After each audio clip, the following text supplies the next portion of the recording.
ආයිබුවන් ගොඩක් ළමයි ඉල්ලුවා මවුල පාඩම කරමු කියලා. ළමයි අතර මවුල කියලා ජනප්‍රිය වුණාට මේ පාඩමේ නම තමයි මූලද්‍රව්‍ය හා සංයෝග ප්‍රමාණනය. ගොඩක් ළමයි අතර මේක ජනප්‍රිය වෙන්න හේතුව තමයි මතයක් තියෙනවා මේ පාඩම ගොඩක් අමාරුයි කියලා. මේ පාඩම අමාරු වෙන්න හේතුවක් තමයි මේ පාඩම ඉගෙන ගන්න කලින් දැනගත යුතු වචන කිහිපයක් සහ මූලික දැනුම නොමැතිකම. ඉතින් මම මේ වචන කිහිපය සහ මූලික දැනුම මේ පාඩමෙන් ලබා දෙනවා. ඔයාලා දැනගන්න ඕනේ මේ විද්‍යාවේදී නිතර භාවිතා වන වචන කිහිපයක්. වැඩි වචන ප්‍රමාණයක් නෑ 4ක් 5ක් වෙයි. පදාර්ථ කියන්නේ මොනවද? මූලද්‍රව්‍ය කියන්නේ මොනවද? සංයෝග කියන්නේ මොනවද? අණු සහ පරමාණු කියන්නේ මොනවද කියලා. අපිට මේ පරිසරයේ හම්බෙන සෑම දෙයක්ම ප්‍රධාන කොටස් දෙකකට බෙදන්න පුළුවන්. එකක් තමයි පදාර්ථ, අනිත් එක තමයි ශක්තිය. මේ මං අතේ තියෙන පදාර්ථයකින් හැදුණු දෙයක්. මෙයා පදාර්ථයක් කියලා කියන්න හේතුව මෙයාට තියෙනවා යම් ස්කන්ධයක්. මෙයාට ස්කන්ධයක් තියෙනවා මගේ අතට දැන් බරක් තේරෙනවා. යම් ස්කන්ධයක් තියෙනවා. එතකොට මෙයාව අවකාශයේ තියන්න අපිට ඉඩක් අවශ්‍ය වෙනවා.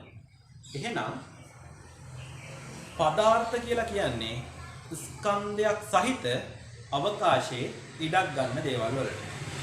එතකොට ගැටලුවක් ඇති වෙයි. මේ ස්කන්ධයක් සහිත අවකාශයේ ඉඩක් ගන්න දේවල් තියෙනවා නම් ස්කන්ධයක් නැති අවකාශයේ ඉඩක් ගන්නෙත් නැති දේවල් තියෙනවද කියලා. ඔව් තියෙනවා. මතක් කරලා බලන්න. ආලෝකයට, ශබ්දයට ඉඩක් අවශ්‍ය වෙන්නේ නැහැ. මේවා අපි හඳුනාගන්නේ ශක්තියින් විදිහට. ආලෝක ශක්තිය, ධ්වනි ශක්තිය, විභව ශක්තිය, චාලක ශක්තිය. මේ කිසිම දෙයකට ස්කන්ධයක් නැහැ.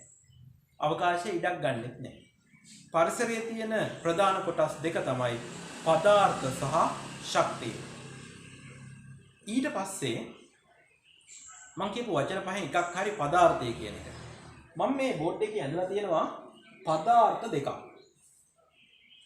මේ යකඩ කියන පදාර්ථයකින් කොටසක් ඇඳලා තියෙනවා. මේ ජලය කියන පදාර්ථය තමයි එහා පැත්තේ ඇඳලා තියෙන්නේ. පදාර්ථය කියන්නේ ඒ කියලා දන්නවනේ. මේ දෙන්නටම ස්කන්ධයක් තියෙනවා. මේ දෙන්නටම අවකාශයේ ඉඩක් අවශ්‍ය වෙනවා. නමුත් මම ඇඳලා තියෙන්නේ මේ සාමාන්‍ය බාහිරින් පේන විදිහට නෙමෙයි. පදාර්ථයේ පිළිබඳව ඈත අතීතයේ ඉඳන් විවිධ අය විවිධ මත ඉදිරිපත් කරා. ගොඩක් පිළිගත්තු අපි අහලා තියෙන මතයක් තමයි ඩෙමොක්‍රටිස් කියන දාර්ශනිකයා ක්‍රිස්තුපූර්ව 400 ගණන් වල ඉදිරිපත් කරපු මතයක්. එයා කිව්වා පදාර්ථයේ හැදිලා තියෙන්නේ ඉතා කුඩා අංශු වලින් කියලා. ඒක හින්දා මම මේ යකඩ කියන මේ යකඩ කැබැල්ල ඇඳලා තියෙන්නේ ඒකේ අංශු නිරූපණය වෙන විදිහට. ඊට පස්සේ ඩෙමොක්‍රටිස්ට පස්සේ ජෝන් ඩෝල්ටන්, රදර්ෆර්ඩ්, නීල්ස් බෝ වගේ කට්ටිය මේ අංශු ගැන පැහැදිලි කරා. නමුත් අපිට මේ පාඩමේදී වැදගත් වෙන්නේ මේ අංශු තියනවා කියන එක විතරයි. මේ පදාර්ථයේ මේ අංශු ගැන ඔයාලා මීට එහා දන්නව ඇති. නමුත් මේ පාඩමේදී මේ අංශුව ගැන අංශුවක් තියෙනවා කියලා දැනගෙන අපි පාඩම ඉදිරියට අරගෙන යමු. ඒකට පාඩම සංකීර්ණ වෙන්නේ නැහැ. මම මෙහෙම අංශු පේන්න ඇඳට ඔයාලා දන්නවා මේ අංශුව ඉතා දියුණු අන්වීක්ෂයකින් පවා බලන්න බැරි අංශුවක්. මෙහෙම අංශු තියෙනවා කියලා මුලින්ම මත ඉදිරිපත් වුණා. පස්සේ මේක තහවුරු කරේ විවිධ පරීක්ෂණ ඔස්සේ තමයි මේක පැහැදිලි කරේ. පරීක්ෂණ ඔස්සේ ලද ප්‍රතිඵල අනුව නිගමන වලට ඇවිල්ලා මේ පදාර්ථය අංශු වලින් හැදිලා තියෙනවා කියලා පැහැදිලි කරලා තියෙනවා. ඔයාලට මතක ඇතිනේ 8 ශ්‍රේණියේදී එහෙම ඉගෙන ගන්නවා මේ කුණු කූරක් තීන්ත එකකට දාලා මේක දිගේ තීන්ත ගලාගෙන එනවා. ආන් වගේ පරීක්ෂණ තියෙනවා. ඉතින් කොහොම හරි පදාර්ථය අංශු වලින් හැදිලා තියෙනවා කියලා දැන් පැහැදිලි. මේ අංශුව මම මෙහෙම ලොකුවට ඇඳනට මෙහෙම පේන්නේ නැහැ කියලා පැහැදිලි. මේ ඉතා කුඩා ප්‍රමාණයක අංශු මිලියන ගාණක් තියෙනවා කියලා ඔයාලා දන්නවා. මම මේ තාම භාවිතා කරපු නැති වචනේ මේ අංශුවට අපි භාවිතා කරන වචනය තමයි පරමාණු. එහෙනම් පදාර්ථයක් හැදිලා තියෙන ඊටාම කුඩා අංශුව තමයි පරමාණුව කියලා කියන්නේ. මම මේ රූප දෙකේම පරමාණු ඉදිරිපත් කරලා තියෙනවා. නමුත් මම මේ පළවෙනි රූපය වලට පේන්න ඇඳලා තියෙන්නේ එකම ජාතිය පරමාණු ගොඩක් ටිකක් විශාල ප්‍රමාණයක. මේ එහා රූපයේ ඇඳලා තියෙන පරමාණු මීට වඩා නම් කුඩයි. මේ එකම වර්ණයකින් ඇඳලා තියෙන පරමාණු තුනක්. ඒ පරමාණු තුන ටිකක් විශාල ප්‍රමාණයේ. නමුත් මේ පරමාණුට වඩා කුඩයි. ඊට පස්සේ මේ රෝස පාටට ඇඳලා තියෙනවා තවත් කුඩා පරමාණු. මේ පරමාණුටත් වඩා කුඩා පරමාණු තමයි ඇඳලා තියෙන්නේ. එහෙනම් පරමාණු ගත්තත් එක එක විශාලත්වයෙන් තියෙනවා. විශාල ප්‍රමාණයේ පරමාණු තියෙනවා, ඉතා කුඩා ප්‍රමාණයේ පරමාණු තියෙනවා. මම මේ විශාලයි කියලා කිව්වට මේ කිසිම පරමාණුවක් මේ අපිට පියවි හැට පේන පොල් ගෙඩියක් සයිස් ලොකු බෝල වගේ පරමාණු නැහැ. මේ කිසිම පරමාණුවක් පියවි හැට පේන්නෙත් නැහැ. දියුණු වන්වීක්ෂයකින් පවා නිරීක්ෂණය කරන්න අමාරුයි. හරි. පරමාණු කියන වචනේ පැහැදිලි. ඊට පස්සේ මේ රූප දෙකේ වෙනස බලන්න ටිකක්. මේ පළවෙනි රූපේ ඇඳලා තියෙන හැම පරමාණුවක්ම එක වගේ. මේ රූපේ බලන්න මේකේ එක જાතිය පරමාණු 3ක් තියෙනවා. තවත් වර්ගයක පරමාණු 6ක් තියෙනවා. නමුත් මෙන්න මෙතන තියෙන්නේ තනි ඒකකයක්. මෙතන තියෙන්නේ තනි ඒකකයක්. මෙතන තියෙන්නේ තවත් තනි ඒකකයක්. ඒකක 3ක් මම ඇඳලා තියෙනවා. 3ක් ඇඳේ සරල වෙන්න මෙතන 3ක් නෙමෙයි මිලියන ගාණක් ඔය වගේ ඒකක තියෙනවා. මෙන්න මේ විදිහට එකම වර්ගයේ පරමාණු වලින් හැදිලා තියෙනවා නම් මේකට අපි කියනවා මූලද්‍රව්‍යයක් කියලා. එකම වර්ගයේ පරමාණු වලින් හැදිලා තියෙනවා නම් අපි ඒකට කියනවා මූලද්‍රව්‍යයක් කියලා. මම මේ ඉදිරිපත් කරන්නේ අර්ථ දැක්වීමම නෙමෙයි. නමුත් ඔයාලට මේක අවබෝධයක් තිබ්බහම ඇති. එහෙනම් එකම වර්ගයේ පරමාණු වලින් හැදිලා තියෙන මෙන්න මේ පදාර්ථයට අපි කියනවා මූලද්‍රව්‍යයක් කියලා. මෙතන බලන්න එකම වර්ගයේ පරමාණු නෙමෙයි. නමුත් එක වර්ගයේ එක જાතිය ඒකක තියෙනවා. මෙන්න මේ ඒකක වලට අපි කියනවා පරමාණු එකතු වෙලා හැදුන ඒකක වලට අපි කියනවා අණු කියලා. මම මෙතන ඇඳලා තියෙනවා අණු 3ක්. එහෙනම් මේ එකම වර්ගයේ අණු වලින් හැදිලා තියෙන පදාර්ථයට අපි කියනවා සංයෝග කියලා. පැහැදිලිනේ වෙනස? මූලද්‍රව්‍යයක තියෙන එකම වර්ගයේ පරමාණු. සංයෝගයක තියෙන්නේ එකම වර්ගයේ අණු. එහෙනම් වචන පහම පැහැදිලි. පදාර්ථය පැහැදිලි. පරමාණු පැහැදිලි. අණු පැහැදිලි. මූලද්‍රව්‍ය පැහැදිලි. සංයෝග පැහැදිලි. සංයෝගය මූලද්‍රව්‍ය. ඉතින් මේ වචන පහ පැහැදිලි නම් අර්ථ දැක්වීම කටපාඩමින් කරන්න කියන්න මේ පාඩමේදී අපිට ඇත්තටම වැද අවශ්‍ය නැහැ. මේක අවබෝධ කරගන්න. ඊට පස්සේ අපි යනවා පාඩමට. මේ පාඩමේ තියෙන්නේ මාතෘකාව මූලද්‍රව්‍ය හා සංයෝග. මූලද්‍රව්‍ය හා සංයෝග ප්‍රමාණනය කියලා. ප්‍රමාණය නෙමෙයි ප්‍රමාණනය. ප්‍රමාණනයෙන් අදහස් වෙන්නේ අඩංගු පදාර්ථ ප්‍රමාණය ඉදිරිපත් කිරීම. ඉතින් මේ පාඩමම දිවෙන්නේ මේ පදාර්ථ ප්‍රමාණය ඉදිරිපත් කරන්න පුළුවන් ක්‍රම දෙකක් ඔස්සේ. එකක් තමයි ස්කන්ධයක් ඉදිරිපත් කරන්න පුළුවන්. ඒ කියන්නේ මේකේ අඩංගු පදාර්ථ ප්‍රමාණය මෙයාව ගත්තොත් මේකේ තියෙන පදාර්ථ ප්‍රමාණය ග්‍රෑම් ගාණින් හෝ මිලිග්‍රෑම් ගාණින් ඉදිරිපත් කරන්න පුළුවන්. තව ඕනනම් අර මං කිව්වනේ මේක හැදලා තියෙන අංශු වලින් කියලා. අපිට පුළුවන් මේකේ අංශු ගාන ඉදිරිපත් කරන්න. මේක හැබැයි ලේසි වැඩක් නෙමෙයි. අංශු 20කින් 30කින් 50කින් 60කින් නෙමෙයි හැදලා තියෙන්නේ. ඉතා විශාල සංඛ්‍යාවකින්. නමුත් මේ පාඩමේදී අපි දෙවෙනියට කතා කරනවා අංශු සංඛ්‍යාව සංඛ්‍යාත්මකව ඉදිරිපත් කරලා මෙයාගේ පදාර්ථ ප්‍රමාණය ඉදිරිපත් කරනවා. දැන් පැහැදිලි මේ පාඩම දිව යන්නේ අඩංගු පදාර්ථ ප්‍රමාණය ඉදිරිපත් කරන ක්‍රම දෙකක් ඔස්සේ. ස්කන්ධය ඇසුරෙන් පදාර්ථ ප්‍රමාණය ඉදිරිපත් කිරීම සහ අංශු ප්‍රමාණය ඇසුරෙන් පදාර්ථ ප්‍රමාණය ඉදිරිපත් කිරීම ගැන තමයි මේකදී අපි කතා කරන්නේ. පොඩ්ඩක් හිතලා බලන්න. අපි හැදලා තියෙන්නේ පදාර්ථ වලින් නේද කියලා. ඔව්. අපිට ස්කන්ධයක් තියෙනවා. ඒ වගේම අපිට ඉන්න පරිසරයේ ඉඩක් අවශ්‍ය වෙනවා. එහෙනම් පැහැදිලි අපිව හැදලා තියෙන්නේ පදාර්ථ වලින් තමයි. පාඩම පැහැදිලි කරන්න මම ගත්ත සරල උදාහරණයක්. යාළුවෝ තුන්දෙනෙක් ඉන්නවා. මේ එක්කෙනෙක් මම. ඔයාලට පේන්නේ මෙතන මාව හින්දා මම ගත්ත මාව උදාහරණය.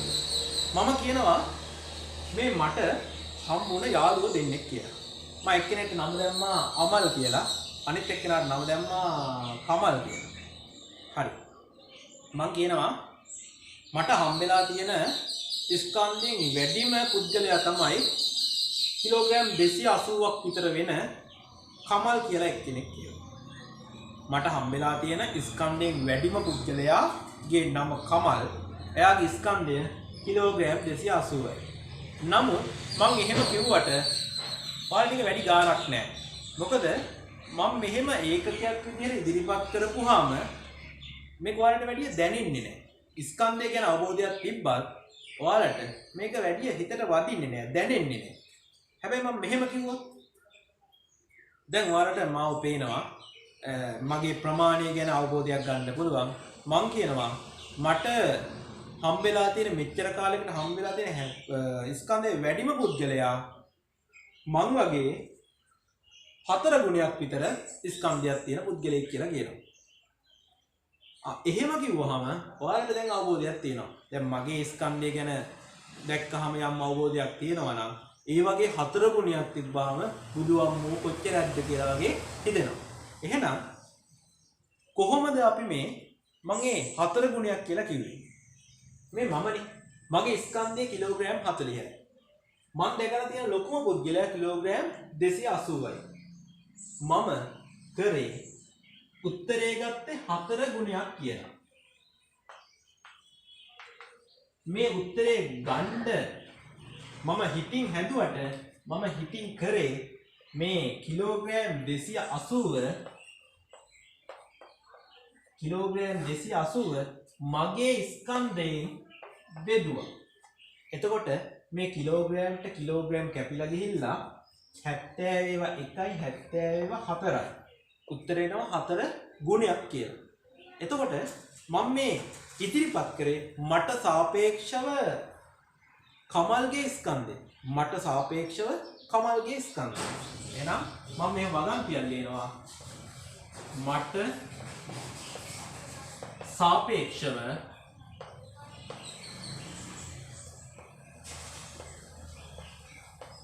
කමල්ගේ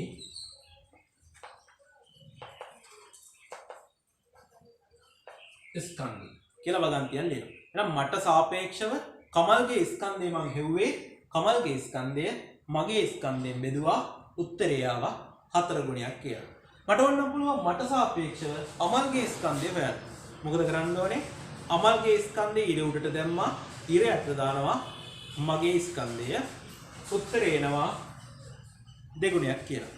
ඒතර ඔයාලට පැහැදිලි 2 ගුණයක්, 3 ගුණයක්, 4 ගුණයක් කිව්වහම ඔයාලට අවබෝධයක් ගන්න පුළුවන්. මේ පුද්ගලයා මේ ආදයා මොන වගේ ස්කන්ධයකින් යුක්තයිද කියලා. ඔන්න ඔය විදිහට තමයි අපි ඊළඟ කොටසේදී මේ මම ඊළඟට කියන්න යන පරමාණුක ස්කන්ධයක් ප්‍රකාශ කරන්නේ. ඔයාලා බලයි මොනවද මේ බෝඩ් එකේ කෝච්චියක් වගේ ඇඳලා තියෙන්නේ කියලා. මේ කෝච්චියක් නෙමෙයි මේ තියෙන්නේ ඉලක්කම් 3. හරි. ටිකක් දිග ඉලක්කමක්. මම මේ ලියලා තියෙන්නේ මේ ඉලක්කම් වලින් ප්‍රකාශ කරලා තියෙන්නේ පරමාණු 3ක ස්කන්ධයක්. හයිඩ්‍රජන් ගොඩක් කුඩා පරමාණුවක්. කාබන් කියන පරමාණුව හයිඩ්‍රජන්ට වඩා නම් ටිකක් විශාලයි. පොටෑසියම් කියන පරමාණුව කාබන්ටත් වඩා විශාලයි. හයිඩ්‍රජන්ගේ ස්කන්ධය මෙන්න මේ වගේ අගයක්. 0.0.0.0.0 ඔහොම ගිහිල්ලා අවසානයේදී තියෙනවා 1.6යි 7යි 4යි ග්‍රෑම් කියලා. ওই විදිහට කාබන්ගෙත් ඒ වගේ ස්කන්ධයක්. පොටෑසියම්ගේ ඒ වගේ ඉතා කුඩා ස්කන්ධයක්. ඉතින් අපිට මේ කිලෝග්‍රෑම් 1යි, කිලෝග්‍රෑම් 2යි, ග්‍රෑම් 1යි, ග්‍රෑම් 2යි වගේ කිව්වොත් නම් යම් අවබෝධයක් තියෙයි. නමුත් මේ විද්‍යාඥයෝ මේ වගේ ඉතා කුඩා ස්කන්ධයක් පවා ගණනය කරලා තියෙනවා. ඉතින් දැන් මෙහෙම ලිව්වට ඔයාලට මම අර කලින් කිව්වා වගේ දැනෙන්නේ නැහැ. හරි. මම මේක තව ටිකක් කුඩා කරලා ලියන්න. ඔයාලා දන්නවා ගණිතයේදී ඉගෙන ගන්නවා විද්‍යාත්මක අංකණය. මතක ඇති දශම ස්ථානයක් සමග මේ ඉලක්කම ලියන විදිහ.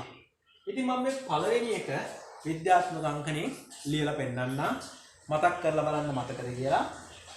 මෙතන අපි එක ගාවට දශම දෙකක් තියාගන්නවා. 1.6 6යි 7යි 4 ඉතුරු කොටස ලියන්නේ 10ේ බලයක් විදියට. ඉතින් මේ දශම ස්ථානයේ මෙතෙන්ට තිබ්බහම මේක කලින් තිබ්බ තැන ඉඳලා ස්ථාන කීයක් ආපස්සට ආවද කියලා අපි ඉදිරිපත් කරන්න ඕනේ 10ේ බලයක් විදියට. අපි බලන්නේ මෙහෙමයි. තිබ්බේ මෙතන කලින් 1යි 2යි 3යි 4යි 5යි 6යි 7යි 8යි 9යි 10යි 11යි 12යි 13 14 15 16 17 18 19 20 21 22 23 24. එහෙනම් ආවේ ආපස්සට ඉඳලා අපි නිකම්ම 24 නෙමෙයි දාන්නේ ඍණ 24ක් කියලා. එහෙනම් මම මේ විද්‍යාත්මක අංකයෙන් ඉදිරිපත් කරේ හයිඩ්‍රජන්ගේ ස්කන්ධය ග්‍රෑම් වලින් ගත්තොත් 1.6යි 7යි 4 වැඩි කිරීම 10ේ ඍණ 24යි. මේවා මතකේ තියාගන්න ඕන ඉලක්කම් මෙහෙම නෙමෙයි. අවශ්‍ය වුණොත් මේක අපිට ලබා දෙන්න. ඉතින් බලන්න ඊටාම කුඩා ස්කන්ධයක්. අපි හිතා ගන්න බෑ මේක කොහොමද මේ කිරණ බැලුවේ කියලා. හරි. මේක ස්කන්ධයක් අපි එහෙම ඉදිරිපත් කරොත් 1.993 වැඩි කිරීම 10ේ මේක නම් එන්නේ ඍණ 23යි කියලා. ඔයාලට පැහැදිලි වෙන්න ඕනේ මේ 10ේ ඍණ 24ේ බලයට වඩා 10ේ ඍණ 23ේ බලය විශාලයි කියලා. ඒ කියන්නේ හයිඩ්‍රජන්ට වඩා කවුද කාබන්ගේ ස්කන්ධය වැඩි කියලා ඔයාලට තේරෙන්න ඕනේ. මොකද ස්ථාන 23යි පිටිපස්සට ආවේ. ඒ වගේම පොටෑසියම්ගේ ස්කන්ධය අපි ඉදිරිපත් කළොත් 6.4යි 7යි 6 ගුණ කිරීම 10ේ ඍණ 23යි.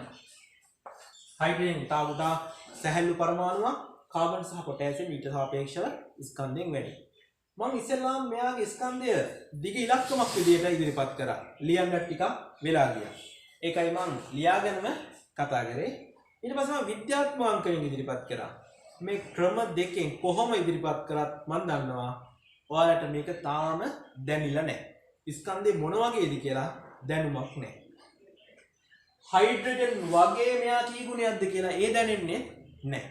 ඉතින් අපි ඒකට මෙහෙම ක්‍රමයක් අනුගමනය කරනවා. අපි ඊළඟට කතා කරමු මොකද්ද මේ පරමාණු වල ස්කන්ධය අපිට දැනෙන විදිහට ඉදිරිපත් කරන්නේ කොහොමද කියලා. අර මම අමල් සහ කමල්ගේ ස්කන්ධ අතර සම්බන්ධයක් මම ඉදිරිපත් කරපු වෙලේ මම කිව්වා අර කිලෝග්‍රෑම් ගාණෙන් ඉදිරිපත් කරපුවාම අපිට වැඩි දැනෙන්නේ නැහැ කියලා. ඉතින් මම මේක දැනෙන විදිහට ඉදිරිපත් කරේ එතන හිටපු තුන්දෙනාගෙන් පොඩිම පුද්ගලයා මම වුණ නිසා මගේ ස්කන්ධය වගේ අමල් 4 ගුණයක් කිව්වා කමල් 2 ගුණයක් කියලා කිව්වා. ඉතින් මම මෙතෙන්ටත් යොදාගන්නේ අන්නේ සම්බන්ධයම තමයි. දැන් මම බලනවා දැන් පොටෑසියම්ගේ ස්කන්ධය 6.4යි 7යි 6 වැඩි කිරීම 10ේ ඍණ 23ක්. අපිට දැනෙන්නේ නැහැ. අපිට තේරෙන්නේ නැහැ. ඉතින් විද්‍යාඥයෝ උත්සාහ කරා මෙන්න මේ පරමාණු වල ස්කන්ධ වලට පූර්ණ සංඛ්‍යාත්මක අගයක් ලබා දෙන්න. හරියට 4 5 6 වගේ පූර්ණ සංඛ්‍යාවක් ලබා දෙන්න. ඉතින් මෙයාලත් යොදාගත්තේ මෙන්න මේ ක්‍රමයේම තමයි. අපි උදාහරණයක් ගමු පොටෑසියම්. අපි පොටෑසියම් පරමාණුවක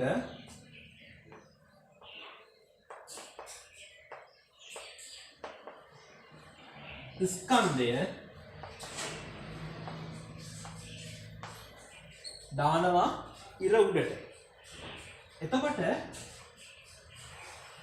අපි මේ හොයන්න යන්නේ පොටෑසියම්ගේ ස්කන්ධය කාට හරි සාපේක්ෂව. ඉතින් අපි ඒකට නමක් භාවිතා කරමු පොටෑසියම්ගේ සාපේක්ෂ ස්කන්ධය කියලා. ඉතින්ලා මම කිව්වේ මට සාපේක්ෂව අමල්ගේ ස්කන්ධය. මට සාපේක්ෂව කමල්ගේ ස්කන්ධය. එහෙනම් මම මෙතන ගන්නම් පොටෑසියම්ගේ සාපේක්ෂ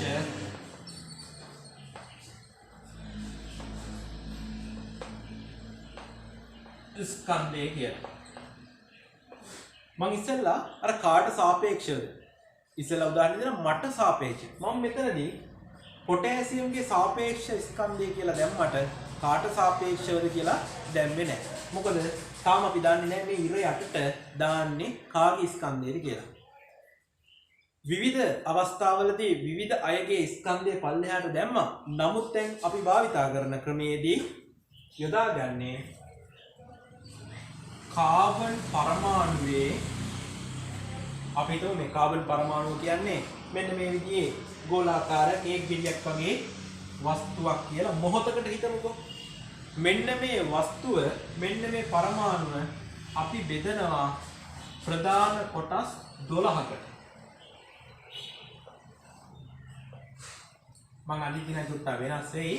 නමුත් හිතන්න මම මේ පරමාණුව කැපුවා කොටස් 12කට කියලා. හරි.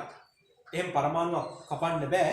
නමුත් පරමාණු අපි හිතමු මොහොතකට කොටස් 12කට කැපුවා කියලා. මේ පරමාණු කොටස් 12කට කැපුවාම මේ එක කොටසක් පරමාණුවේ ස්කන්ධයෙන් 12 එකක ස්කන්ධයක් තමයි තියෙන්නේ.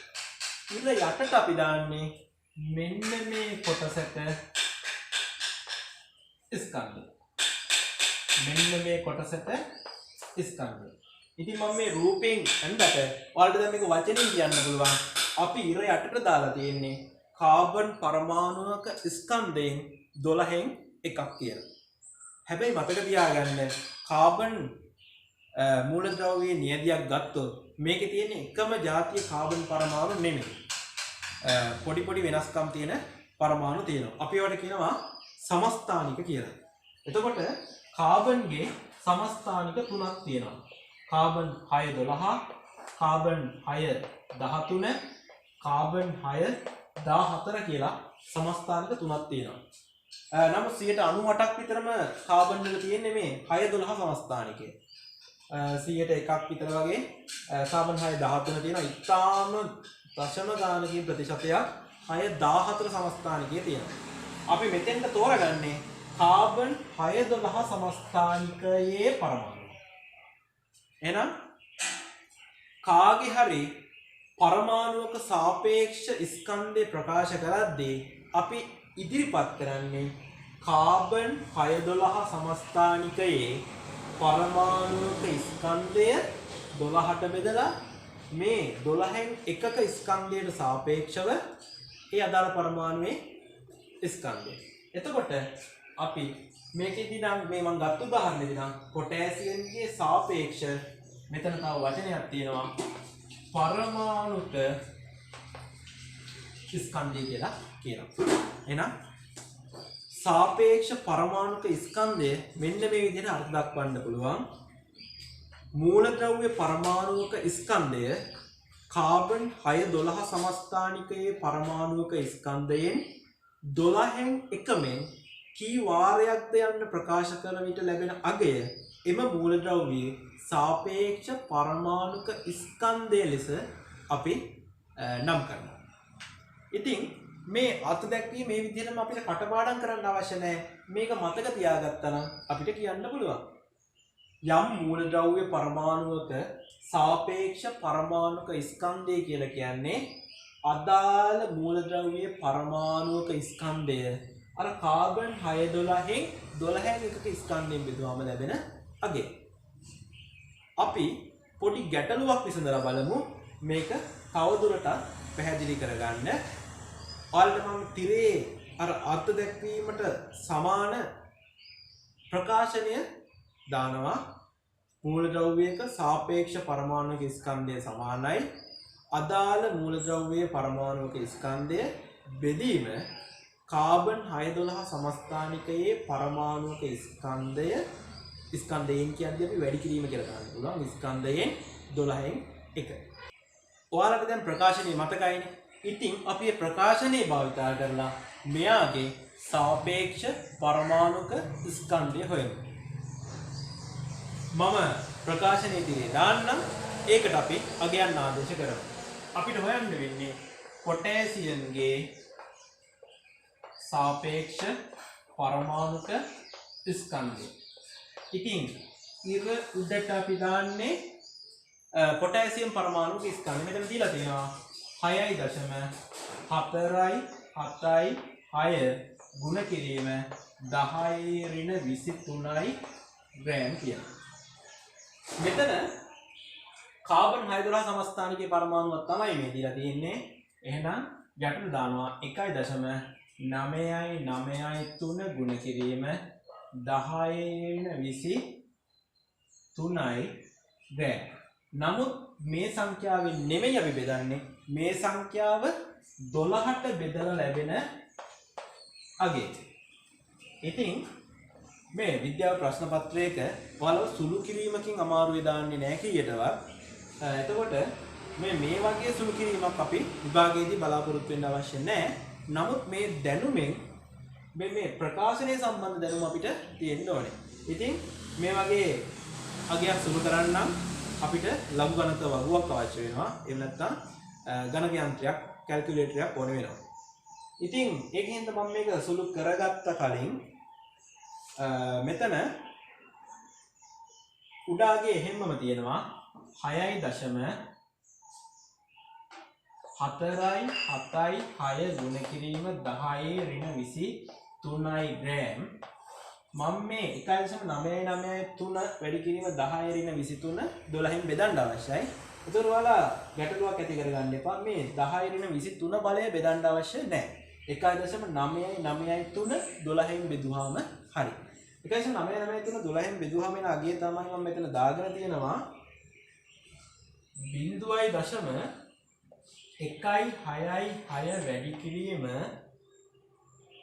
1.993 12න් බෙදුවොත් එන අගය 0.166. එතකොට 10⁻23 අපි එහෙම්මම දානවා. ඊට පස්සේ අපිට අවශ්‍යනේ අවසාන උත්තරේ. අපි මොකද කරන්නේ? මේකේ ග්‍රෑම්ට ග්‍රෑම් කපනවා. 10⁻23ට 10⁻23 කපනවා.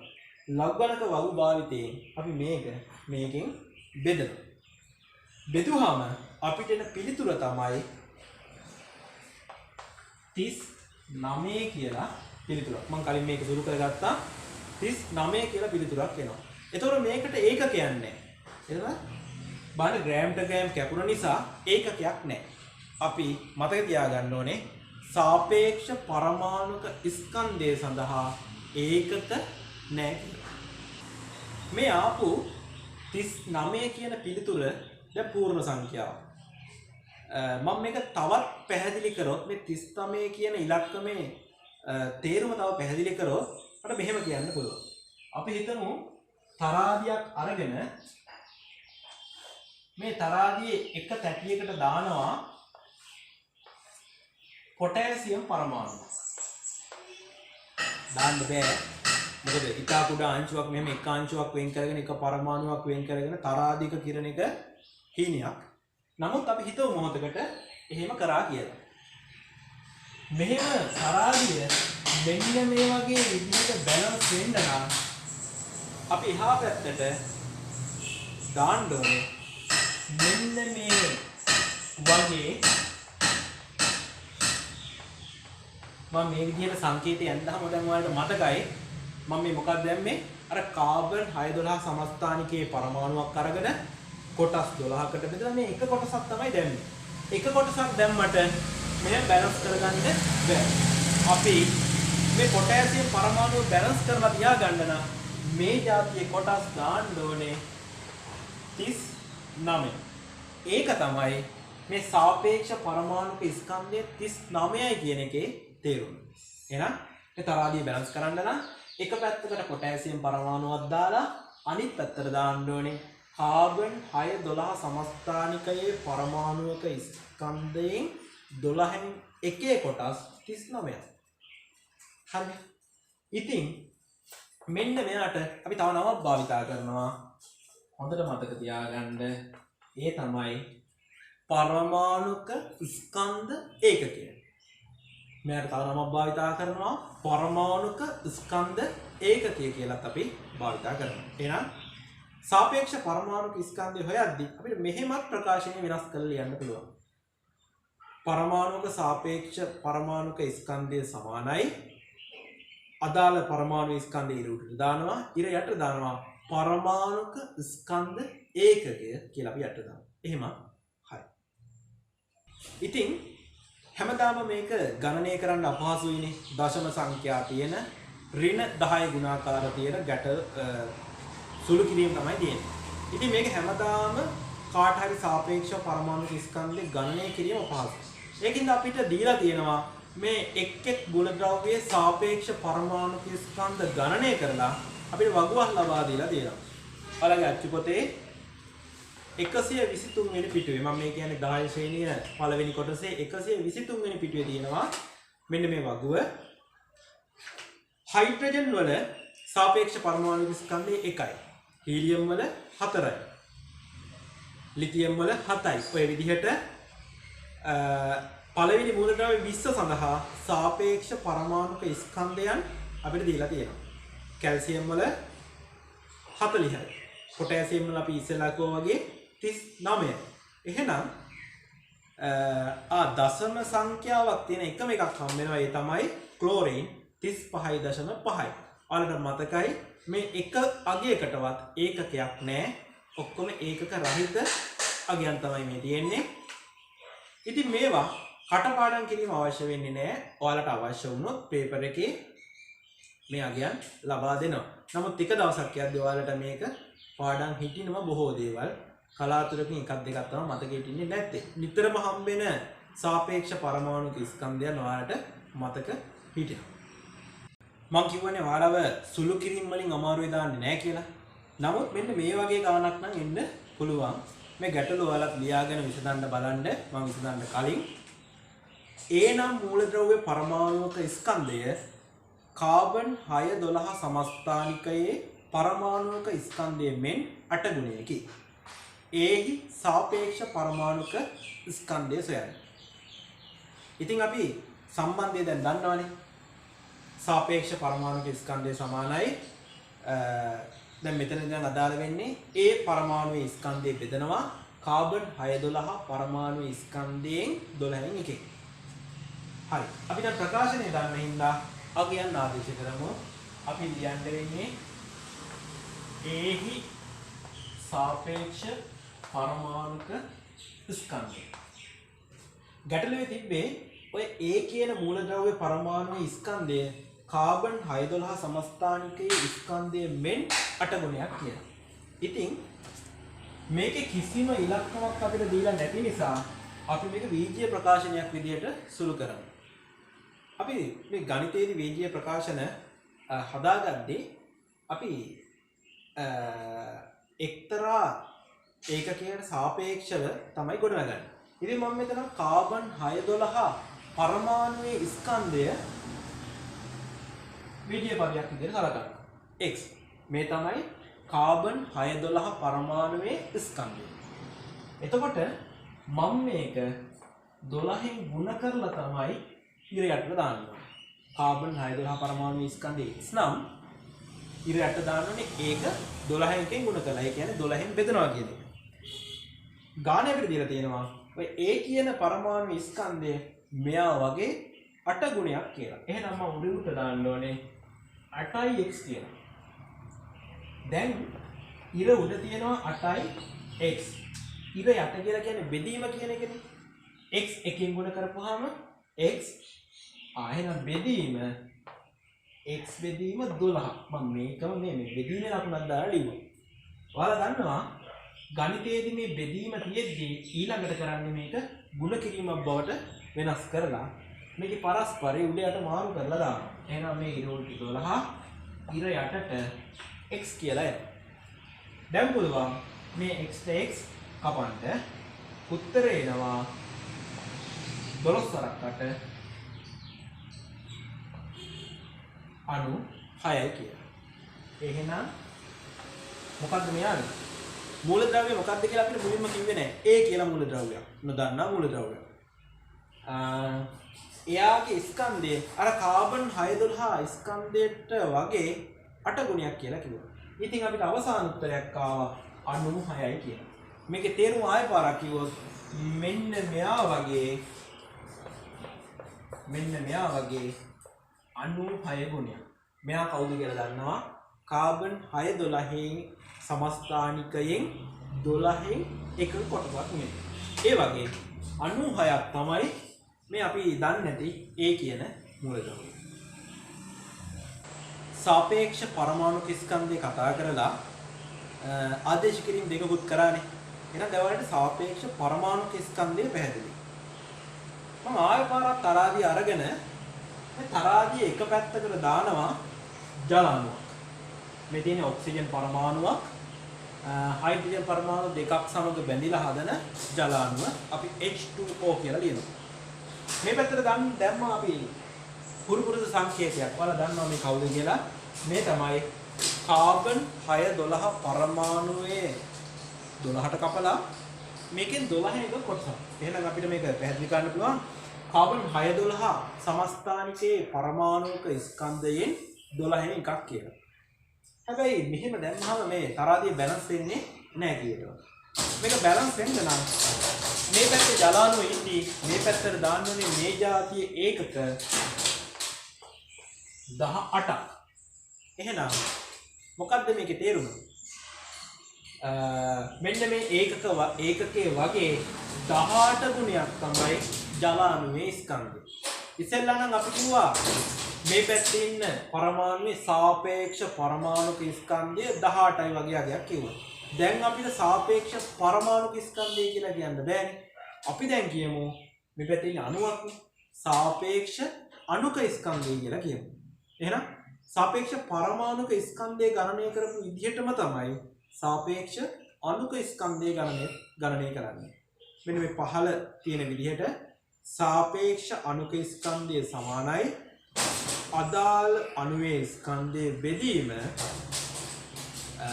කාබන් 612 සමස්ථානිකයේ පරමාණුක ස්කන්ධයෙන් 12න් එක.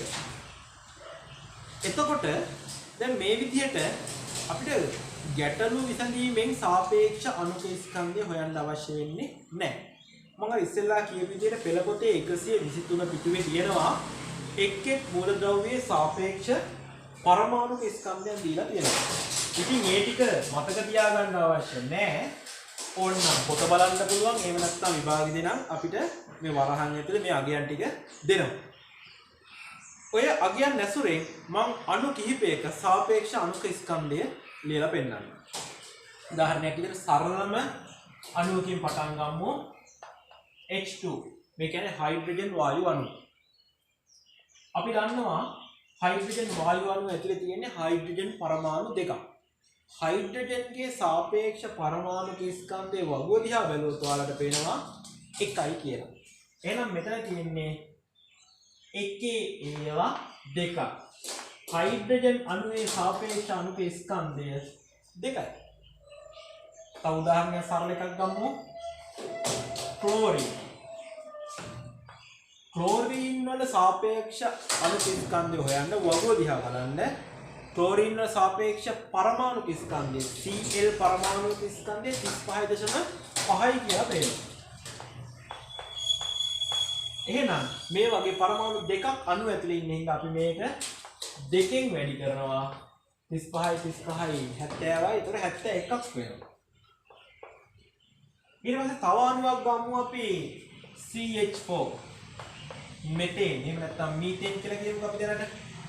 මෙතන තියෙන කාබන් පරමාණු එකක් සහ හයිඩ්‍රජන් පරමාණු හතරක්.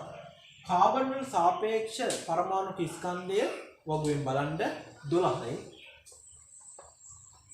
තව තියෙනවා හයිඩ්‍රජන් පරමාණු හතරක්. එහෙනම් හයිඩ්‍රජන් එකක ස්කන්ධය එකයි නම් හතරක එක් වරක් හතරක්. 12ට හතරක් එකතු කරපුවාම 16යි. එතකොට අපි තව අණුවක් ගමු ග්ලූකෝස්. C6යි H12යි O6යි. කාබන් දැන් මතකත් ඇති කාබන්ගේ 12යි කියලා. මෙතන තියෙනවා 12 ඒවා 6ක්. 12 වරක් 6යි. හයිඩ්‍රජන් එක එකයි කියලා මතකත් ඇති. එහෙනම් එකේ ඒවා තියෙනවා 12. ඔක්සිජන් ගේ 16යි කියලා වගුව දිහා බලපුවාම පේනවා මෙතන තියෙන 16 6ක්. 16 6ක්. ඉතින් මේ ඔක්කොම පරමාණු ටික තියෙන අණු ඇතුලේ ඉඳන් මේ ඔක්කොම ටික එකතු කරනවා. එකතු කරලා බලුවොත් ඔයාලට හම්බෙන්නේ 180යි කියලා. මේක ටික දවසක් යද්දී මතක හිටිනවා ග්ලූකෝස් වගේ එකක් 180යි කියලා මතක හිටිනවා. ආයෙ සුළු කරන්න දෙයක්වත් අවශ්‍ය වෙන්නේ නැහැ. ඔයාලට මේ කිසිම එකක ග්‍රෑම් කිලෝග්‍රෑම් වගේ ඒකකයක් නැහැ. සාපේක්ෂ පරමාණු ස්කන්ධය වගේම තමයි සාපේක්ෂ අණු ස්කන්ධයට ඒකක නැහැ. අපි තව උදාහරණයක් ගමු මේ ලුණු වගේ එකක්. Sodium chloride. දැන් අපි අණු ගැන කතා කරාට මේ සෝඩියම් ක්ලෝරයිඩ් අපි දන්නවා අයනික බන්ධනයක්. එතකොට මේක ඇතුලේ අණු නැහැ. මේක ඇතුලේ තියෙන්නේ ලුණු කැටයක් නම් දැලිසක් විදියට තියෙනවා. වතුරේ දිය කරොත් Na ධන අයනයි Cl ඍණ අයනයි බවට වෙන් වෙලා තියෙනවා. ඉතින් ඒක ගැටලුවක් වෙන්නේ අපි මේ සාපේක්ෂ ස්කන්ධයක් හොයද්දී සෝඩියම්ගේ 23යි කියලා වගුව දිහා බලපුවාම ඔයාලට පෙනෙයි ක්ලෝරින්ගේ 35.5යි කියලා පෙනේ. එකතු අර කලින් වගේමයි කිසිම වෙනසක් නැහැ. එතකොට මේක එනවා නේද 58.5යි කියලා. මේ සෝඩියම් ක්ලෝරයිඩ්ගේ සාපේක්ෂ ස්කන්ධය. හැබැයි මෙතන අණු නැති හින්දා අපිට මේකට භාවිතා කරන වචනේ තමයි සාපේක්ෂ සූත්‍ර ස්කන්ධය. එහෙනම් සාපේක්ෂ සූත්‍ර ස්කන්ධය කියලා අපි කියනවා. අද අපි කතා කරේ මෞල පාඩමේ පළවෙනි කොටස. මේකදී අපි කතා කරා වචන කිහිපයක්. පදාර්ථය කියන්නේ මොකක්ද? පරමාණු සහ අණු කියන්නේ මොනවද? ඊට පස්සේ මූලද්‍රව්‍යයක් සහ සංයෝගයක් කියන්නේ මොනවද? ඊට පස්සේ අපි කිව්වා මේ පාඩමේදී අපි කතා කරන්නේ පදාර්ථය ඉදිරිපත් කරන්න පුළුවන් පදාර්ථයේ ප්‍රමාණය ඉදිරිපත් කරන්න පුළුවන් ක්‍රම දෙකක් ගැන කියලා. එකක් තමයි මේ පදාර්ථයේ ස්කන්ධය ඇසුරින් ඉදිරිපත් කරනවා කියලා. අනිත් එක තමයි පදාර්ථයේ තියෙන අංශු ප්‍රමාණය ඇසුරින් ඉදිරිපත් කරනවා කියලා. ඉතින් අද අපි කතා කරේ ওই කොටස් දෙකෙන් එක කොටසක් ගැන පදාර්ථ ප්‍රමාණය ඉදිරිපත් කරා ස්කන්ධය ඇසුරින්. අර ග්‍රෑම් කිලෝග්‍රෑම් වලින් ඉදිරිපත් කරද්දී කුඩා ස්කන්ධයක් අපිට නුහුරුයි. අපිට මේ දැනෙන්නේ නැහැ. ඉතින් මේ නොදැනීම නිසා අපි දැනෙන විදිහට ඉදිරිපත් කරා. තව කෙනෙකුට සාපේක්ෂව ඉදිරිපත් කරා. ඉතින් එතකොට අපි ඒකට නම් දැම්මා සාපේක්ෂ පරමාණුක ස්කන්ධය, සාපේක්ෂ අණුක ස්කන්ධය වගේ නම් දැම්මා. ඉතින් එහෙම ඉදිරිපත් කරලා සාපේක්ෂ පරමාණු ස්කන්ධයන් ගණනය කරා අපි කිහිපයක්. උදාහරණ කිහිපයක් කතා කරා. මේ දැනුමත් ඇසුරෙන් අපි ඊළඟ වීඩියෝ එකකින් එකතු වෙමු මේ මෞලය කියන කොටසත් එක්ක. ඒ පාඩමේදී අපි කතා කරනවා මේ ඇවගාඩ්‍රෝ සංඛ්‍යාව, මෞලය, මෞල පිළිබඳ ගැටලු විසඳීම වගේ දේවල්. ඉතින් අපි මේ කොටසත් එක්ක එකතු වෙමු. මම මේක දැම්මම කරලා ඊළඟ වීඩියෝ එකකට දාන්නම්. එහෙනම් අයබෝවන්.